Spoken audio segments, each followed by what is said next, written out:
ஒரு 2 டீஸ்பூன் போட்டுருக்கேன். இதே மல்லித்தூள் ஒரு 2 டீஸ்பூன் சேர்த்துக்கணும்.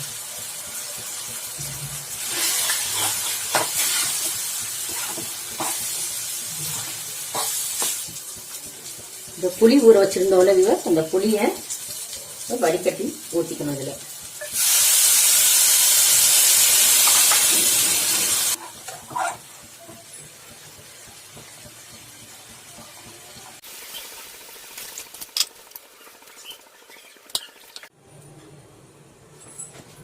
இப்போ இது நல்லா இந்த உருண்டைக்கு வெங்காயம் கருவேப்பிலை கொஞ்சம் போட்டு இதை நல்லா மிக்ஸ் பண்ணிக்கணுங்க.